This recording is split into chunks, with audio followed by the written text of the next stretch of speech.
2008 செப்டம்பரில் மும்பை சிட்டியை தாக்குவதற்காக லஷ்கர்-இ-தைபா அமைப்பை சேர்ந்த 10 தீவிரவாதிகள் பாகிஸ்தானில் இருக்கிற கராச்சியில் ரகசியமாக தங்க வைக்கப்படுறாங்க. செப்டம்பர் 27 அன்னைக்கு மும்பை தாக்குதலுக்கான நாள் ஃபிக்ஸ் பண்ணப்படுது.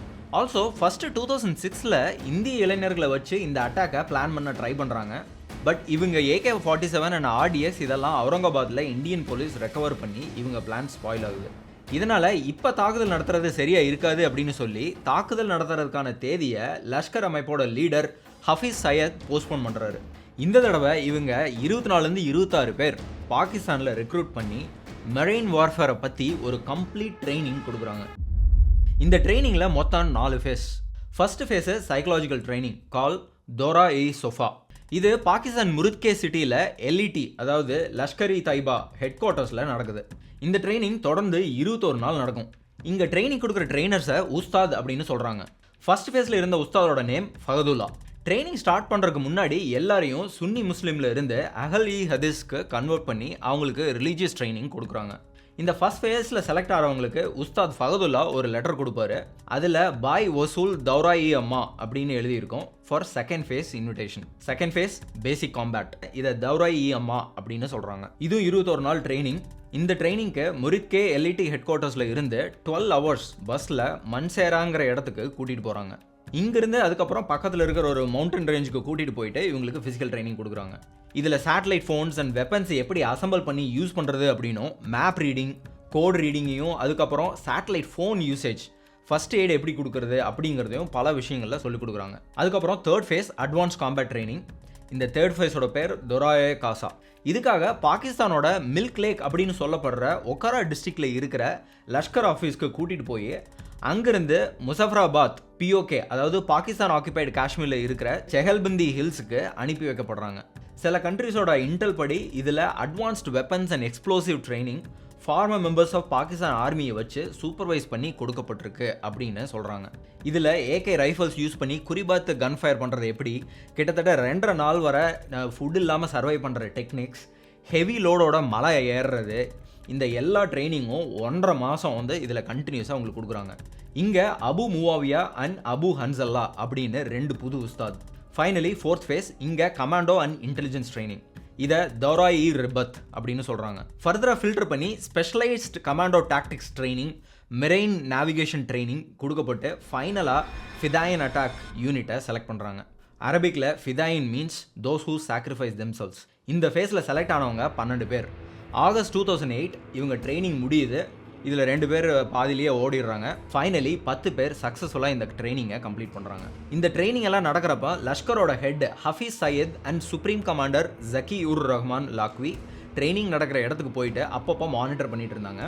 அப்போ அங்கே இருக்க ட்ரெயினர்ஸ் அண்ட் ட்ரைனிஸ் இவங்களை மிலிட்ரி ஸ்டைலில் சல்யூட் பண்ணி தான் இன்வைட் பண்ணுவாங்க. இங்கே இவங்களுக்கு ஃபர்தராக இன்டெலிஜென்ஸ் ட்ரைனிங் 1 more month கொடுக்குறாங்க. இங்கே நீங்கள் பார்க்குற லிஸ்ட் தான் இந்த ட்ரைனிங்கில் ஹெல்ப் பண்ண 15 ட்ரெயினர்ஸோட நேம், அதாவது உஸ்தாத். இதில் பாகிஸ்தான் ராணுவத்தை சேர்ந்த மேஜர் ஜெனரல் சாப் அப்படின்னு ஒரு ட்ரெயினரும் இருந்திருக்காரு. ட்ரைனிங்கில் செலக்ட் ஆன இந்த 10 பேரில் இஸ்மாயில் கான் தான் ஃபர்ஸ்ட் பிளேஸில் இருந்திருக்கான். ஸோ இவனை இந்த மும்பை தாக்குதலுக்கு ஹெட்டாக அப்பாயின்மெண்ட் பண்ணுறாங்க. ஸோ இப்படி ஃபைனலாக சூஸ் பண்ண இந்த 10 பேரையும் 1 மாதத்துக்கு அப்புறம் 2008 செப்டம்பரில் ஒரு ட்ரெயின் மூலமாக கராச்சிக்கு கூட்டிகிட்டு வராங்க. ஸோ இப்போ இந்த ட்ரைனிங் எல்லாம் முடிஞ்சு இந்த 10 பேரும் அசிசாபாத் மொஹல்லா கராச்சியில் வெயிட் பண்ணுறாங்க அட்டாக் டேக்காக. இது கடல் பக்கத்தில் இருக்கிற ஒரு பகுதி. இங்கே தான் அவங்களோட கடல் பயிற்சியும் தொடங்குது. ஹக்கீம் சாப் அப்படின்ற ஒரு நபர் மூலமாக இந்த 10 பேருக்கும் கண்டினியூஸாக 3 நாள் இந்த கடல் சம்மந்தப்பட்ட எல்லா ட்ரைனிங்கும் கொடுக்குறாங்க. அதில் கடலோட ஆழம், டைரக்ஷன்ஸ், கடல் நாட்டிக்கல் மைல்ஸ் புரிஞ்சுக்கிறதுக்கான விஷயங்கள், ஸ்விம்மிங், இன்னும் ஏன் கடலில் மீன் பிடிக்கிறது கூட சொல்லிக் கொடுக்குறாங்க.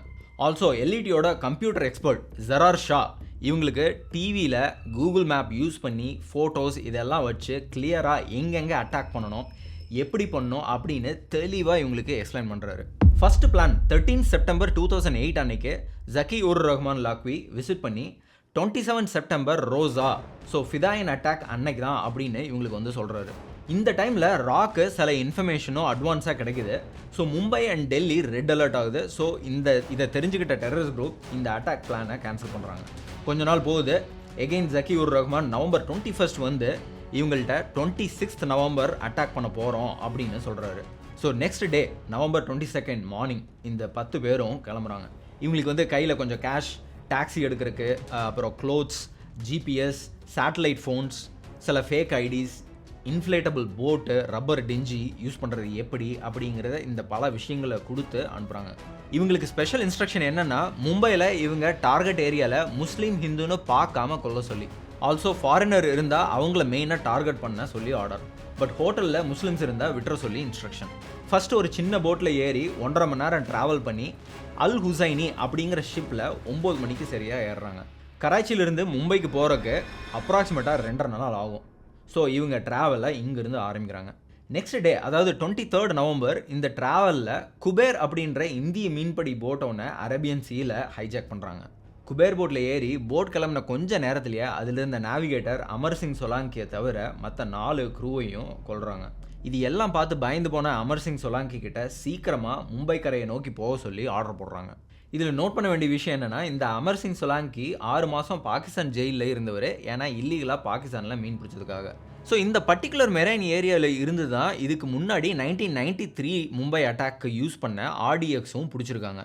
ஸோ ஜென்ரலி இந்த ஏரியாவில் செக்யூரிட்டி ஃபோர்ஸ், ஹெலிகாப்டர் யூனிட் எல்லாம் ஹெவியாக இருக்கும். ஆனால் 2016 இருந்து இந்த செக்யூரிட்டி செக்கை ஸ்டாப் பண்ணியிருக்காங்க.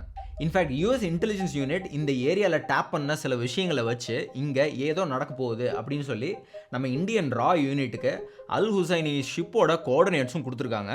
நேஷனல் செக்யூரிட்டி அட்வைசர் எம்கே நாராயணனும் Indian navy admiral Suresh Mehta led coastal கார்டுக்கு இன்டெல் கொடுக்குறாரு. But no action was taken still. So இந்த டெரரிஸ்ட் 26 நவம்பர் காலையில் ஃபைனலி 4 மணிக்கு ஆல்மோஸ்ட் மும்பை ரீச் ஆகிறாங்க. இங்கேருந்து இவங்க ஒரு ஸ்பீட் போட்டில் ஷிஃப்ட் ஆகிறாங்க. ஏறுறதுக்கு முன்னாடி அவங்க எங்கே இந்த அமர் சிங் சொலாங்கி எங்கே போய் ஏதோ உளறிடக்கூடாது அப்படிங்கிறக்காக அவரையும் கொலை பண்ணுறாங்க. இப்போது மொபைல் ஃபோன் எல்லாத்தையும் சுவிட்ச் ஆன் பண்ணுறாங்க. இங்கேருந்து மும்பை சரியா 4 நாட்டிக்கல் மைல்ஸ். ஃபைனலி இந்த 10 டெரரிஸ்டும் ஒரு ரப்பர் டிஞ்சியை யூஸ் பண்ணி நவம்பர் 26 நைட் 9 மணி அளவில் கொலாபாக் பக்கத்தில் இருக்கிற பத்வார் பார்க் கிட்ட இருக்க ஒரு மும்பை கரையை சைலண்ட்டாக ரீச் பண்ணுறாங்க. நெக்ஸ்ட்டு முதல்ல டிசைட் பண்ண மாதிரி பேர் சிஸ்டம் யூஸ் பண்ணி 2 பேராக மொத்தம் 5 டீமாக மும்பையில் இருக்கிற 5 முக்கிய இடங்களுக்கு பிரிகிறாங்க. பாம்பே நைட் சுமார் 10:30 மணி அளவில் திடீர்னு அடுத்தடுத்து 15 நிமிஷம் கேப்பில் வெவ்வேறு இடங்களில் ஆர்டிஎக்ஸ் பாம்பு வெடிக்குது. Type 86 grenades made by China state owned Norinco use பண்ணி தான் இந்த அட்டாக்கை பண்ணுறாங்க. இந்த அட்டாக் கிட்டத்தட்ட 3 நாட்களாக பல முக்கியமான இடங்களில் ஸ்ப்ரெட் ஆகுது. மும்பை முழுக்க தீவிரவாதம் தலை தொழுக்கினதுக்கான காரணம் இந்த பத்வார் பார்க்கில் வந்து இறங்கின இந்த 10 டெரரிஸ்ட் தான். இப்படி அவங்க அலாட் பண்ண இடத்த ரீச் பண்ணவங்க அவங்க வச்சிருந்த AK-47 துப்பாக்கி எடுத்து கண்மூடித்தனமாக அங்கே இருக்கிறவங்க எல்லாத்தையும் ஷூட் பண்ணியும் வெடிகுண்டுங்களை அவங்கள மேலே எரிஞ்சும் ஒரு ஃபுல் சொஃபஸ்டிகேட்டட் அட்டாக்கை ஆர்கெஸ்ட்ரேட் பண்ணுறாங்க. இந்த அட்டாக்குக்கு சர்வைலன்ஸ், லொகேஷன் பிளானிங் எல்லாம் பண்ணது டேவிட் கோல்மென் ஹெட்லி என்கிற தாவூத் சயீத் கிலானி, ஒரு பாகிஸ்தானி அமெரிக்கன். இவர் படித்தது elite cadet college Hasan Abdal boys military prep school, Pakistan. இந்த ஸ்கூலில் இவரு கூடயே படித்த இவரோட ஃப்ரெண்ட் தஹாவூர் ஹுசைன் ராணா, இவரும் டேவிடுக்கு இந்த அட்டாக்ல ஹெல்ப் பண்ணியிருக்காரு. தஹாவூர் ஹுசைன் ராணா பாகிஸ்தான் மிலிட்ரியில் டாக்டர் ஆகிறாரு. அதுக்கப்புறம் ஒரு கனடியன் சிட்டிசனை கல்யாணம் பண்ணி கனடாவில் ஃபர்ஸ்ட் ஃபால் இமிக்ரேஷன் அப்படின்னு ஒரு விசா கன்சல்டேஷன் சர்வீஸை ஸ்டார்ட் பண்ணுறாரு. அதுக்கப்புறம் டொரண்டோ, நியூயார்க், சிகாகோ அப்படின்னு இங்கே எல்லாம் அவரோட பிரான்ச்சஸை ஆரம்பிக்கிறாரு. தாவூத் சயீத் கிலானியோட ஃபாதர் சையத் சலீம் கிலானி, இவர் பாகிஸ்தான் டிப்ளமேட். இவர் அலேஸ் செரில் ஹெட்லிங்கிற ஒரு US சிட்டிசனை கல்யாணம் பண்ணுறாரு. டேவிட் பிறந்ததுக்கப்புறம் இவங்க அம்மா பாகிஸ்தான் வராங்க. பட் கொஞ்ச நாளுக்குள்ளே அவங்களுக்கு டிவோர்ஸ் ஆகி அவங்க திரும்பியும் US போயிடுறாங்க. 1977 டேவிட் அவரோட ஸ்டெப் மதரோட இருந்த சண்டையில் பாகிஸ்தான்லேருந்து அவரோட பயாலஜிக்கல் மதர் கிட்ட US திரும்பி போய் செட்டில் ஆகிறாரு. இதுக்கப்புறம் தான் இவர் தாவூத் சயீத் கிலானி அவரோட பேரை டேவிட் கோல்மன் ஹெட்லி அப்படின்னு சேஞ்ச் பண்ணி யூஎஸில் பிலடெல்ஃபியாங்கிற சிட்டியில் பென்சில்வேனியாவில் போய் செட்டில் ஆகிறாரு. இவரோட ஃபிசிக்கல் அப்பியரன்ஸ் பார்த்தீங்கன்னா it's very interesting. He has heterochromia, அதாவது இவர் ஒரு கண்ணில் இருக்கிற ஐபால் ப்ளூ கலர்லையும் இன்னொரு ஐபால் ப்ரௌன் கலர்லையும் இருக்கும். ஸோ ஒரு இன்ட்ரெஸ்டிங் அப்பியரன்ஸ். 1997 DEA US, அதாவது ட்ரக் என்ஃபோர்ஸ்மெண்ட் அட்மினிஸ்ட்ரேஷன் நடத்தின ஸ்டிங் ஆப்ரேஷனில் இவர் ஹெராயின் கடத்தினதுக்காக மாட்டுறாரு. அதுக்கப்புறம் ஒரு டக்குன்னு ஒரு பல்ட்டி அடித்து USDAக்கு கான்ஃபிடென்ஷியல் இன்ஃபார்மராக மாறுறாரு. இதில் மாட்டினவர் ஜூலை 1999 இவரோட வக்கீல் இவருக்கு ஒரு சூப்பர்வைஸ்டு ஏர்லி ரிலீஸ் கொடுங்க, பாகிஸ்தானில் இவருக்கு கல்யாணம் அப்படின்னு சொல்லி ஒரு பர்மிஷன் வாங்குறாங்க. ஒரு அன்யூஷுவல் ரெக்வஸ்ட். இந்த அன்யூஷுவல் ரெக்வஸ்ட்டை அப்ரூவும் பண்ணுறாங்க. அதே மாதிரி இவர் பாகிஸ்தானுக்கு போயிட்டு கல்யாணம் பண்ணுறாரு. இந்த டைமில் இவர் லாகூர் விசிட் பண்ணப்போ இங்கே LET ஸ்பிரிச்சுவல் லீடர் ஹஃபீஸ் சயீதோட ஃப்ரெண்டாகி இங்கே இந்த தீவிரவாத அமைப்பில் அஃபிஷியலாக ஜாயின் பண்ணுறாரு. இப்போது USக்கு இன்ஃபார்மராக வேலை செஞ்சுட்டு LETக்கு புது ஆளுங்களை ரெக்ரூட் பண்ணுற வேலையிலையும் இறங்குறாரு. First Daood Gilani February 2002, August 2002, April 2003, August 2003, December 2003 Pakistan travel பண்ணி எல்இடி அமைப்போட ட்ரைனிங்கில் இன்வால்வ் வராரு. இவரோட ஃபர்ஸ்ட் இன்ட்ரோடக்டரி ட்ரைனிங் தாவத் அப்படின்னு சொல்கிறாங்க. இது LET headquarters Muridke outside of லாகூரில் நடக்குது. அடுத்தது அட்வான்ஸ் ட்ரைனிங் முசஃபராபாத் பிஓகேல நடக்குது. இவரோட ட்ரைனிங் முடிஞ்ச உடனே எல்இடி இவரை ஃபாரின் ரெக்ரூட்மெண்ட் விங்கில் ட்ரான்ஸ்ஃபர் பண்ணுறாங்க. டேவிட் ஹெட்லி இந்த தீவிரவாத அட்டாக்காக பல முறை மும்பைக்கு போயிட்டு தாக்குதல் நடத்த போகிற எல்லா பிளேஸையும் inch by inch photos videos எடுத்து பாகிஸ்தானுக்கு அனுப்பி வச்சிருக்காரு. இவர் ஒரு தடவை எல்இடியோட இன்ஸ்ட்ரக்ஷன் படி கடல் வழியாக மும்பையிலிருந்து பாகிஸ்தானுக்கு போயிட்டு டீட்டெயில்டாக எல்லா ரூட்டும் எங்கே இந்த கப்பல் இறங்கணும், எப்படி இவங்க போயிட்டு அட்டாக் பண்ணலாம் அப்படிங்கிற எல்லா டீட்டெயில்ஸும் இவர் ஷேர் பண்ணியிருக்காரு. இங்கே தான் இவரோட ஃப்ரெண்ட் கனடாவில் ஷிஃப்ட் ஆன தகவூரோட விசா கன்சல்டன்சி சர்வீஸ் கம்பெனியோட ஹெல்ப்பை எடுத்துக்கிறாரு. இந்த விசா கம்பெனியோட பிரான்ச்சை மும்பையில் ஆரம்பிக்கிறாங்க. ஏன்னா இதை யூஸ் பண்ணி அடிக்கடி ட்ராவல் பண்ணுறதுல பிரச்சனை இருக்காது அப்படிங்கிறக்காக. ஸோ இப்படி பல பேரோட ஹெல்ப்னால இந்த அட்டாக்கை பிளான் பண்ணுறாங்க. இந்த அட்டாக்னால மும்பையில் மொத்தம் 175 பேர் உயிரிழக்கிறாங்க. அதில் 29 பேர் மற்ற நாட்டு சிட்டிசன்ஸ், 2 என்ஜிஓ கமாண்டோஸ், 15 போலீஸ்மென் அப்படின்னு 4 நாளில் இவங்க எல்லாம் கொல்லப்படுறாங்க. இந்த நாள் தான் இந்தியாவில் ஆன்டி டெரர் ஃபோர்ஸ் 1 உருவாகிறதுக்கான காரணம். அது மட்டும் இல்லாமல் இந்தியன் வெப்பன் அப்கிரேட், மிஷினரி அப்கிரேடாக காரணமாக இருந்ததும் இந்த நாள் தான். On 25th February 2009 Indian investigators 26/11 Mumbai தாக்குதலை பற்றி ஃபைல் பண்ண 11,000 page long charge sheet details, US இந்தியாவுக்கு கொடுத்த இன்டெல், இந்தியா பண்ண கிரிட்டிக்கல் அரெஸ்ட், அஜ்மல் கசாபுக்கு நிறைவேற்றப்பட்ட தூக்கு தண்டனை, அந்த 4 நாள் அட்டாக்ல national security guards, NSG commandos அதாவது பிளாக் கேட்ஸ் அண்ட் இந்தியன் போலீஸோட ஹீரோயிக் ஆக்ட்ஸ், இதை தான் இந்த வீடியோவில் day by day minute by minute நம்ம பார்க்க போகிறோம்.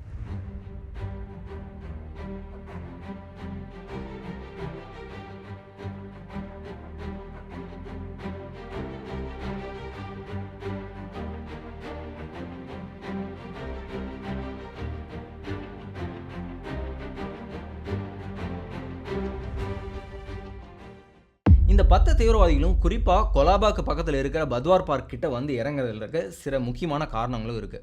ஏன்னா இங்கே தான் டாக்ஸிஸ் 24 ஹவர்ஸும் கிடைக்கும். தீவிரவாதிகள் அட்டாக் பண்ண செலக்ட் பண்ண பிளேசஸும் இங்கிருந்து ஜஸ்ட் ஷார்ட் டிஸ்டன்ஸ். ஸோ இது எல்லாமே ஒரு ஸ்ட்ராட்டஜிக் சாய்ஸ் தான். CST station just 3.5 kilometres from here, Taj hotel 1 kilometre, Leopold cafe 900 metres, Nariman house 2.8 kilometres. அது மட்டும் இல்லாமல் இங்கே மீனவர்கள் அதிகமாக இருக்கிற ஒரு பகுதி. ஸோ இங்கே இறங்கினா ரிஸ்க்கும் கம்மி. யாராவது புது ஆளுங்க வந்தால் யாருக்கும் நிறைய பேருக்கு தெரியறதுக்கு சான்ஸ் கம்மி. First pair Ismail Khan and Ajmal Kasab, CST station. Second pair Abu Shoaib and Nasir Ahmed, Leopold cafe. Third pair ஜாவத்னு சொல்லப்படுற Abu Ali and Hafiz Arshad, Taj hotel. Fourth pair Imran Babar and Nasir Elias, இவங்க நரிமன் ஹவுஸ். ஃபிஃப்த் பேர் ஃபஹாதுல்லா அண்ட் அப்துல் ரஹ்மான், இவங்க 2 பேரும் ஒபராய் ஹோட்டலுக்கு போகிறாங்க. இந்த ஓபராய் ஹோட்டலுக்கு போகிறவங்க மட்டும் இந்த போட்லேருந்து இறங்கலை. ஏன்னா பத்வார் பார்க்கில் இருந்து ஓபராய் ஹோட்டல் இங்கே இந்த பக்கத்தில் தான் இருக்குது. ஸோ சி வழியாகவே இவங்க ஈஸியாக போயிடலாம். இப்போ இம்ரான் பாபரும் நாசிரும் நரிமன் ஹவுஸ் பக்கங்கிறனால நடந்தே போகிறாங்க.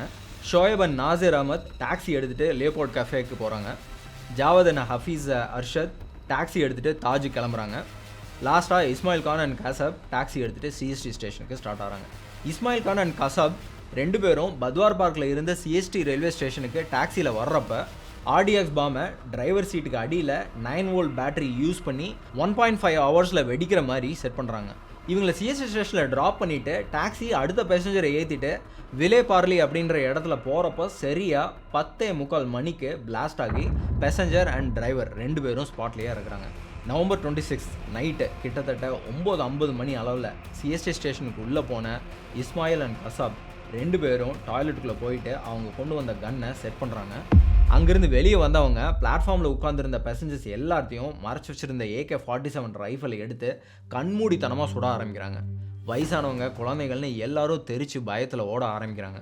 சிஎஸ்டி ரயில்வே போலீஸ் ஸ்டேஷனில் அன்னைக்கு டியூட்டியில் இருந்த இன்ஸ்பெக்டர், அசிஸ்டன்ட் இன்ஸ்பெக்டர், இன்னும் 7 போலீஸ் ஆஃபீஸர்ஸும் தீவிரவாதிகளை எதிர்த்து தாக்குறாங்க. அதுக்கு எதிர்த்தாக்குதலாக அந்த தீவிரவாதிகள் கிரெனேட்ஸையும் யூஸ் பண்ணுறாங்க. இந்த அட்டாக்கில் தப்பிச்சவங்க சொன்னது என்னன்னா, இந்த 2 பேரும் பைத்தியம் பிடிச்ச மாதிரி சிரிச்சுட்டே எல்லாத்தையும் சுட்டு தள்ளினதாக சொல்லியிருக்காங்க.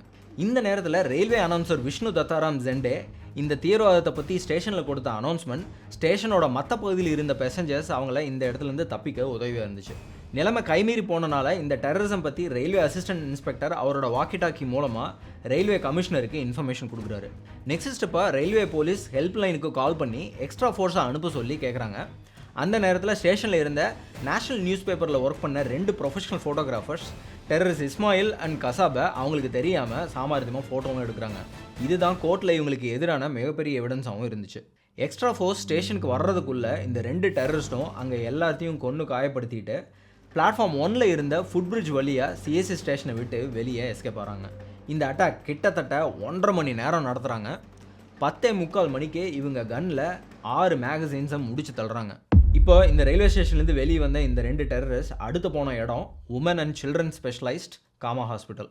டெரரிஸ்ட் ஹாஸ்பிட்டலுக்குள்ளே என்ட்ரு ஆனதும் இங்கேயும் ரைஃபிளை எடுத்து ஷூட் பண்ண ஆரம்பிக்கிறாங்க. பட் ஹாஸ்பிட்டல் இருந்த ஸ்டாஃப்ஸ் ஸ்மார்ட்டாக இருந்த பேஷண்ட்ஸ் எல்லோரையும் கூட்டிகிட்டு குயிக்காக எக்ஸ்ரே ரூம்குள்ளே போயிட்டு ஒளிஞ்சுக்கிறாங்க. இந்த ரூமை லாக் பண்ணியும் எக்ஸ்ரே மிஷின்ஸை வச்சு பிளாக் பண்ணியும் டெரரிஸ்ட்டை ரீச் பண்ண முடியாத மாதிரி சேஃப்கார்ட் பண்ணிக்கிறாங்க. இந்த அட்டாக்லேயும் இந்த ஹாஸ்பிட்டலில் வேலை செய்கிற ஒரு ஒர்க்கரும் 2 கார்ட்ஸும் அன்ஃபார்ச்சுனேட்டாக இறக்குறாங்க. இங்கே டெரரிஸ்ட் 4th ஃப்ளோர் போய் அதில் இருந்தவங்களை பணைய கைதிகளாக பிடிச்சி வச்சுக்கிறாங்க. ஹாஸ்பிட்டலுக்கு வந்த போலீஸ் கமிஷனர் சதானந்த் தாத்தே அவரோட டீம் மெம்பர்ஸ் 4th ஃப்ளோரில் இருந்த ஒரே எக்ஸிட் வேயை தீவிரவாதிகள் அதுலேருந்து தப்பிக்காத மாதிரி அதையும் பிளாக் பண்ணிக்கிறாங்க. இதை தெரிஞ்சுக்கிட்ட அந்த 2 டெரரிஸ்டும் அங்கேருந்து ஒரு ஹாஸ்டேஜை ஷீல்டாக யூஸ் பண்ணி அங்கேருந்து ஈஸியாக எஸ்கேப் ஆகிறாங்க. அதோட போலீஸ் ஃபாலோ பண்ணிடக்கூடாது அப்படிங்கிறக்காக அவங்க போகிறப்போ அவங்க மேலே ஒரு கிரெனேடையும் வீசிட்டு அங்கேருந்து தப்பிச்சு போகிறாங்க. போலீஸ் கமிஷனர் தீவிரவாதிகளால் தாக்கப்பட்டதை தெரிஞ்சு மும்பையோட anti terrorism squad chief Hemant Karkare, additional commissioner of police Ashok Kamte, Vijay Salaskar, அவங்க கூட சில இன்ஸ்பெக்டர்ஸ் அப்புறம் ஒரு 4 கான்ஸ்டபிளும் கமிஷனரை பார்க்குறக்காக டொயோட்டா காலேஜில் சிஎஸ்சி ஸ்டேஷன் நோக்கி வர்றாங்க. இங்கே வந்ததும் இவங்களுக்கு பக்கத்தில் நடக்கிற காமா ஹாஸ்பிட்டல்லையும் ஃபயரிங் ஏதோ நடக்குது அப்படிங்கிற விஷயம் தெரிய வருது. ஸோ இங்கேருந்து ஹேமந்த் கர்கரேவும் அவரோட டீமும் காலேஜ் எடுத்துகிட்டு காமா ஹாஸ்பிட்டல் டைரக்ஷனில் போகிறாங்க. இப்போ ஹாஸ்பிட்டல்லேருந்து வெளியே வந்த இந்த கசாபன் இஸ்மாயில் ஒளிஞ்சிருந்து சைலண்ட்டாக இந்த குவாலிஸை அட்டாக் பண்ணுறாங்க. கொஞ்ச நேரத்தில் இந்த குவாலிஸ்லேருந்து எல்லாத்தையும் கண்மூடித்தனமாக சுட்டு தள்ளுறாங்க. சுட்டு முடிச்சதும் கார்கிட்ட போயிட்டு அவசரமாக முன்னாடி துப்பாக்கி சுடுபட்டு இருந்த அன்கான்ஷியஸாக இருந்த விஜய், ஹேமந்த் கர்கரே அண்ட் அசோக் காம்தே எல்லாத்தையும் வெளியே இழுத்து போட்டுட்டு போலீஸ் வந்து அதே டொயோட்டா காலேஜை எடுத்துகிட்டு அங்கேருந்து தப்புறாங்க. பட் அந்த காருக்கு பின்னாடி தான் head constable Arun Jadhav and அவரோட 3 கான்ஸ்டபிளும் குண்டடிப்பட்ட நிலையில் இருக்கிறாங்க. ஸோ அவங்க இறந்துட்டாங்கன்னு நினச்சி டெரரிஸ்ட் 2 பேரும் அவங்க போகிற இடத்த பேசிக்கிட்டே போயிட்டு இருக்காங்க. பட் ஹெட் கான்ஸ்டபிள் ஷோல்டரில் மட்டும்தான் அவருக்கு குண்டடிப்பட்டு இருந்தது. ஸோ டெரரிஸ்ட் பேசுகிறது எல்லாத்தையும் அவர் கேட்டுகிட்டே வராரு. பட் அவருக்கு குண்டடிப்பட்டதுனால அவரால் எந்த ஆக்ஷனும் அவரால் எடுக்க முடியல. இப்படி ஹை ஸ்பீடில் வந்து இந்த காலேஜை ஓட்டிட்டு போயிடறாங்க. பட் சடன்லி இது தடுமாற ஆரம்பிக்குது. ஏன்னா காமா ஹாஸ்பிட்டலில் நடந்த கன் ஷூட்டிங்கில் புல்லட் காலேஜோட வீலை டேமேஜ் பண்ணியிருந்திருக்கு. ஸோ ரொம்ப தூரம் இவங்களால இந்த வண்டியில் போக முடியல. இதனால் ஆப்போசிட்டில் வந்த ஸ்குவாடா காரை பிளாக் பண்ணி அதில் இருந்தவங்கள கன் பாயிண்டில் வச்சு மிரட்டி அந்த காரை எடுத்துகிட்டு போகிறாங்க. இப்போ உயிருக்கு போராடி இருந்த அருண் ஜாதவ் அந்த டைம்லையும் கண்ட்ரோல் ரூமுக்கு கால் பண்ணி அந்த டெரரிஸ்ட் மெரைன் டிரைவில் இருந்து MH02 JP 1276 ஸ்குவாடா ஓட்டிட்டு போகிறதா இன்ஃபார்ம் பண்ணுறாரு. இது ஒரு கிரிட்டிக்கல் இன்ஃபர்மேஷன். உடனே அந்த ரோடை எல்லா சைடில் இருந்தும் மற்ற போலீஸ் எல்லாம் பிளாக் பண்ணுறாங்க. டெரரிஸ்ட் கிர்காம் சௌபாட்டி அப்படின்ற இடத்துக்கு வர்றப்போ நைட்டு அரௌண்ட் 12:30 இருக்கும். அங்கே பேரிகேட் இருக்கிறத பார்த்த டெரரிஸ்ட் மாட்டிடக்கூடாது அப்படிங்கிறக்காக பக்கத்தில் இருக்கிற டிவைடரை உடச்சிட்டு போக ட்ரை பண்ணுறாங்க. பட் அன்ஃபார்ச்சுனேட்லி அது முடியாமல் அங்கேயே மாட்டிக்கிறாங்க. அப்போ கசாப் ரைஃபிளை எடுத்து ஷூட் பண்ண ட்ரை பண்ணுறப்போ ஆர்மியிலிருந்து ரிட்டையர்ட் ஆகி இப்போ அசிஸ்டன்ட் சப் இன்ஸ்பெக்டராக இருக்க துக்காராம் ஓம்ப்லே போலீஸ் ஆஃபீஸர் கசாபை லாக் பண்ணி இஸ்மாயிலை அட்டாக் பண்ணுறாரு. இந்த தாக்குதலில் துக்காராம் சுடப்பட்டு வீரமரணம் அடைகிறாரு. அங்கே வந்த மற்ற போலீஸும் உடனடியாக கசாபன் இஸ்மாயிலை அரெஸ்ட் பண்ணுறாங்க. துக்காராமால் தாக்கப்பட்ட இஸ்மாயிலும் ஹாஸ்பிட்டல் கூட்டிகிட்டு போகிற வழியிலேயே இறக்குறான். இது ஃபர்ஸ்ட் அட்டாக் எபிசோட். பேரலாக செகண்ட் டீமில் இருந்த ஷோயப் அண்ட் நசீர் அகமது டாக்ஸி மூலமாக போன இடம் லியோபோல்ட் கேஃபே. இந்த டாக்ஸியும் அடுத்த பேசஞ்சரோட மஸ்கோன் ஏரியா போகிறப்போ நைட்டு ஒரு 10:30 மணிக்கு பிளாஸ்ட் ஆகுது. இந்த டாக்ஸியில் இருந்த டிரைவர் அண்டு 2 பேசஞ்சர்ஸும் இறந்தது மட்டும் இல்லாமல் இந்த ரோட்டில் இருந்த 19 பேர் இந்த வெடினால் இன்ஜூர் ஆகிறாங்க. ஷோயப் அண்ட் நாசிர் அகமத் நைட் ஒரு 9:30 மணி அளவில் கொலாபா காஸ்வேயில் லொக்கேட் ஆகிருக்க லீபோர்ட் கேஃபேயில் என்ட்ராகிறாங்க.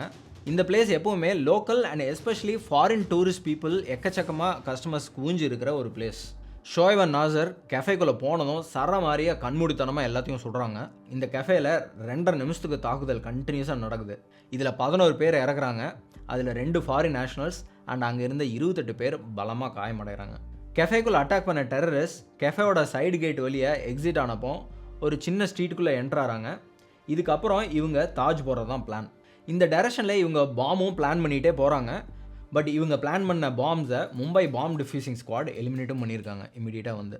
ஸோ இதெல்லாம் இப்படி போயிட்டு இருக்கிறப்போ 13ல் இருந்த இம்ரான் பாபர் அண்ட் நாசிர் 2 பேருக்கும் அலாட் பண்ண பிளேஸ் நரிமன் ஹவுஸ். இது ஒரு தனிப்பட்ட நபருடைய வீடு கிடையாது. 5 மாடி இருக்க இந்த நரிமன் ஹவுஸை 2 வருஷத்துக்கு முன்னாடி சபாத் ஆஃப் இந்தியன் ட்ரஸ்ட், ஒரு ஜூஸ் ஆர்கனைசேஷன் வாங்கியிருந்தாங்க. சபாத் அப்படின்றது ஒரு இயக்கம். இது மூலமாக யூத மதத்தை பரப்புவாங்க. இங்கே இஸ்ரேலை சேர்ந்த கேவ்ரியல் ஹோல்ஸ்பர்க் அப்படின்ற ஒரு பாதிரியார், அவரோட ஒய்ஃப் ரிவ்கா அண்ட் 2 வயசு பையனோட நரிமன் ஹவுஸை பார்த்துக்கிட்டு பெர்மனண்ட்டாக அங்கேயே தான் இருந்திருக்காங்க. பத்வார் பார்க்கிலிருந்து நரிமன் ஹவுஸ்க்கு நடந்து வந்த தீவிரவாதிகள் வழியில் இருந்த ஒரு பெட்ரோல் பம்பில் ஒரு ஆர்டிஎஸ் பாமை ஃபிக்ஸ் பண்ணிகிட்டே வராங்க. அங்கேருந்து கொஞ்சம் தூரத்துலேயே இந்த நரிமன் ஹவுஸுக்கு போனவங்க இப்போ 2வது ஆர்டிஎஸ் பாமை பார்க்கிங் ஏரியாவில் வைக்கிறாங்க. இந்த 2 பாம்பும் வெடித்து பெரிய சேதத்தை ஏற்படுத்துது. ஆனால் இங்கே வந்த தீவிரவாதிகள் ஸ்டார்டிங்கில் எந்தவித துப்பாக்கி சூட்டையும் நடத்தலை. அங்கே இருந்த எல்லாரையும் இன்ஸ்டெட் பணைய கைதியாக மாற்றுறாங்க. இந்த எல்லா இன்ஸ்ட்ரக்ஷனும் இவங்களுக்கு ஃபோன் காலில் லஷ்கர்-இ-தைபாலேருந்து டைரெக்டாக வந்துட்டுருக்கு. எல்இடியிலிருந்து வந்த உத்தரவுப்படி அங்கே பயண கைதியில் ஒருத்தராக இருந்த நர்மா அப்படின்ற மெக்சிகன் சிட்டிசன் மூலமாக இந்திய அரசாங்கத்தோட நெகோஷியேட் பண்ணுறதுக்கு அவங்க மீடியா முன்னாடி அவங்கள பேச வைக்கிறாங்க. We contacted the ambassador here to the government of New Delhi, and they need to have 2 more hours. They will arrange someone to call him, but tell him that this is on the condition that the people are not harmed. Lady साहब को बताओ कि 2 घंटा time बहुत ज़्यादा है. We have heard rumors that they are unconscious. वो लोग होश में नहीं बल्कि बिल्कुल ठीक ठाक हैं. हमने उनको एक थप्पड़ भी नहीं मारा. டெரரிஸ்ட் சொல்லிக் கொடுத்த மாதிரி தன்னை காப்பாற்றும்படியாக மட்டும் கேட்டுக்கிட்ட அந்த லேடியை மற்ற எந்த டீட்டெயில்ஸும் ஷேர் பண்ணாதபடி தீவிரவாதிகள் பார்த்துக்கிட்டாங்க. கடைசியாக அந்த 2 தீவிரவாதிகளும் 2008 நவம்பர் 28 இரவு நேரத்தில் செக்யூரிட்டி ஃபோர்ஸ் மூலமாக கொல்லப்படுறாங்க.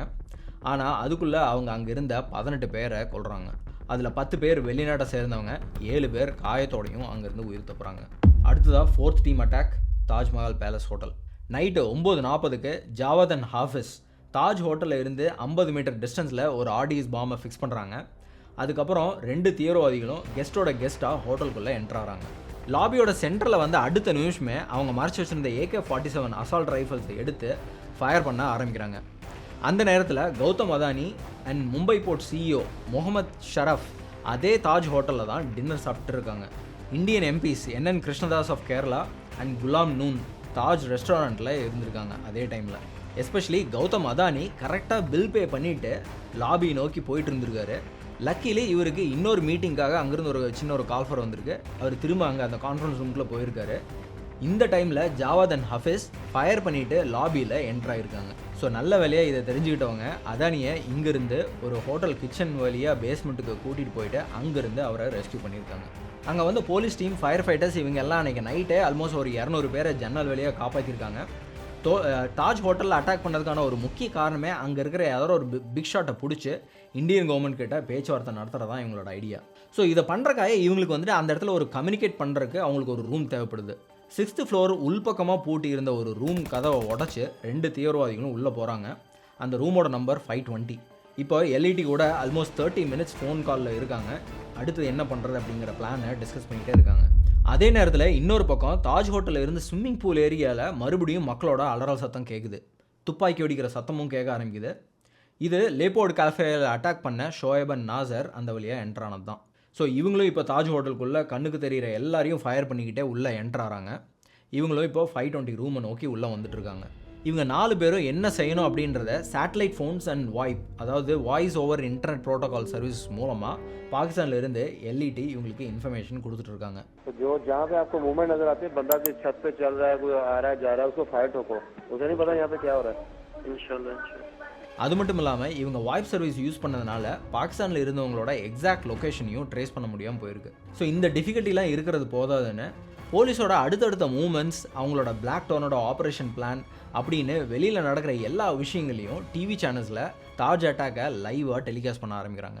இது பாகிஸ்தானில் இருந்து பார்த்துட்டு இருந்த லஷ்கர்-இ-தைபா அமைப்புக்கு தாஜ் ஹோட்டலுக்கு உள்ளே இருக்கிற டெரரிஸ்ட்டுக்கும் up to date information and இன்ஸ்ட்ரக்ஷனை கொடுக்குறதுக்கு ரொம்பவும் வசதியாக போச்சு.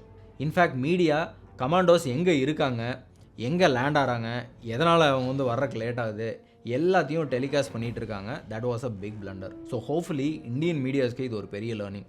ஸோ இப்போ ரூம் நம்பர் 520 இருந்து ஃபோன் கால் பேசிட்டே வெளியே வந்தவங்க அங்கே தீ வைக்கிறதும் பணைய கைதிகளோட ஐடி எடுத்து கூகுளில் அவங்கள பற்றி சர்ச் பண்ணவும் ஆரம்பிக்கிறாங்க.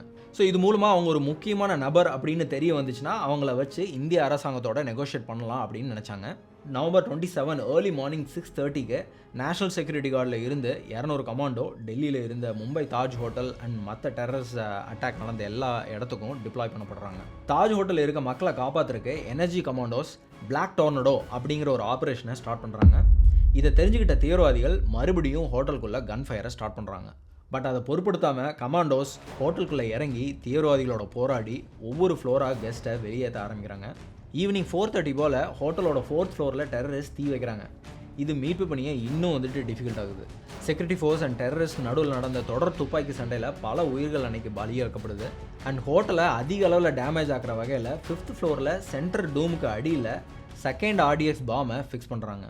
அந்த தீவிரவாதிகள்கிட்ட தாஜ் ஹோட்டலோட காம்ப்ளெக்ஸ் லே அவுட்டும் இருந்திருக்கு. அதுவும் அவங்க போலீஸ் ஈஸியாக தப்பிக்கிறதுக்கான ஒரு ரீசனும் கூட. எனர்ஜி கமாண்டோஸ் அன்னைக்கு 4 தீவிரவாதிகளில் 2 பேரை வெற்றிகரமாக சுட்டு வீழ்த்துறாங்க. டெரரிஸ்ட் லாக் பண்ணி வச்சுருந்த ஹாஸ்டேஜஸ் இந்தியர்களாக மட்டும் இல்லாமல் பல நாடுகளில் சேர்ந்தவங்களாக இருந்தாங்க. ஸோ பல நாட்டு அரசுகளோட ப்ரெஷரும் இதில் இருந்துச்சு.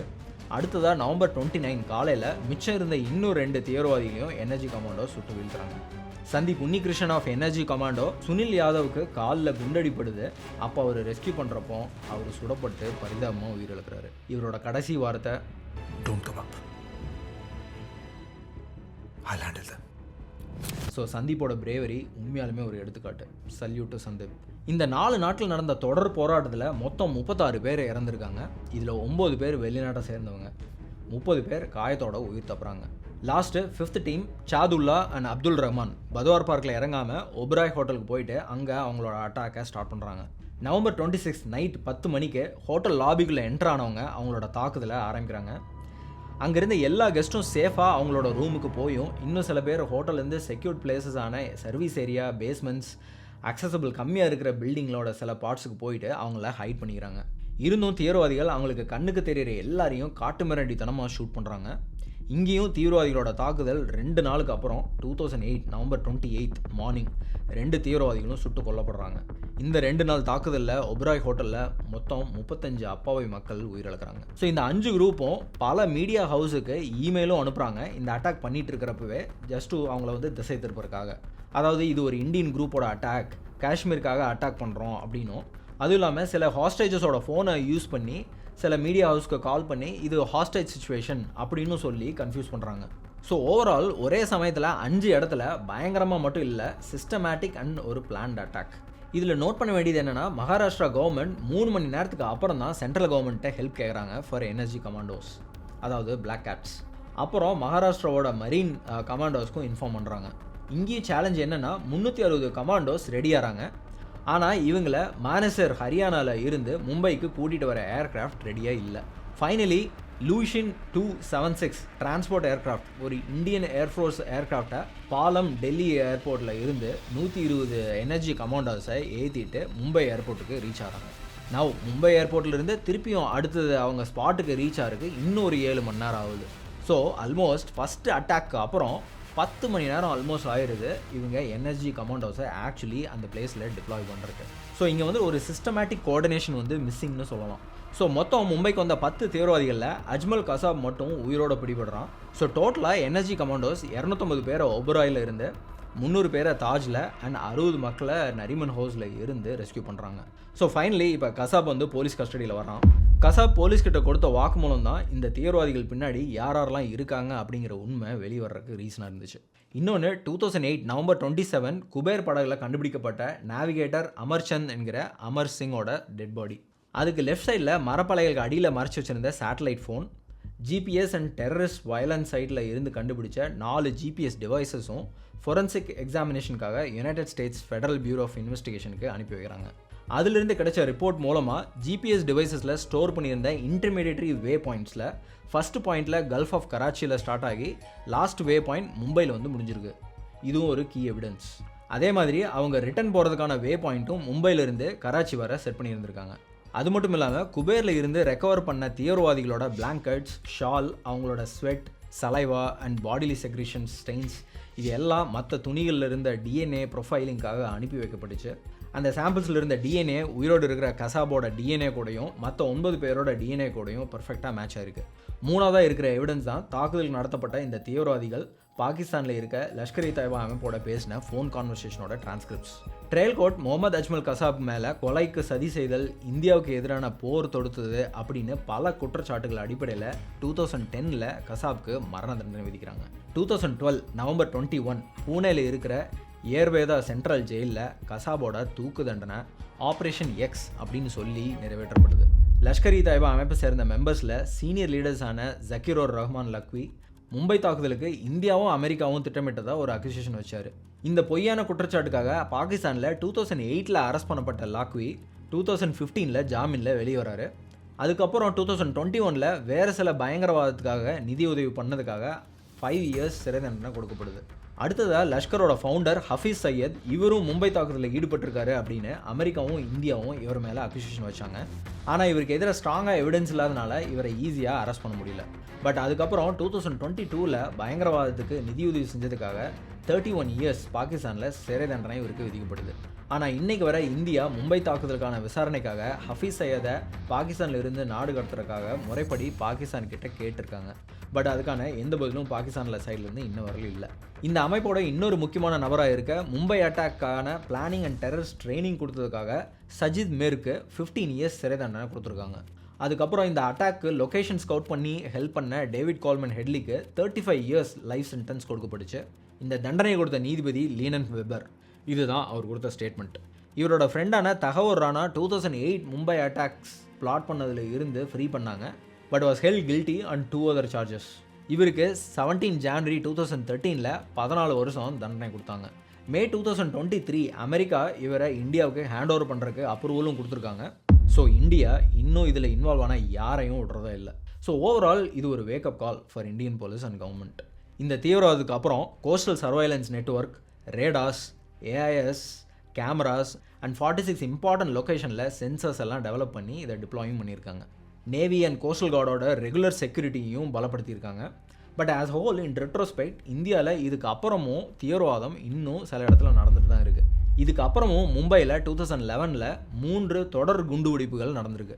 அது இல்லாமல் 2013 ஹைதராபாத் பிளாஸ்ட், 2016 நடந்த யூரி அட்டாக், அதுக்கப்புறம் நடந்த 2019 புல்வாமா அட்டாக். இது எல்லாமே ஆன்டி பாகிஸ்தான் சென்டிமெண்ட் இந்தியாவில் ஸ்ப்ரெட் ஆகிறதுக்கான ஒரு reason.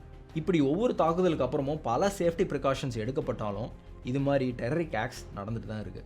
The government of Maharashtra 5 லட்சம் காம்பன்சேஷன் அனௌன்ஸ் பண்ணாங்க இந்த அட்டாக்ல இறந்தவங்களுக்கு. அண்ட் 50,000 சீரியஸ்லி இன்ஜூர் ஆனவங்களுக்கு அனௌன்ஸ் பண்ணாங்க.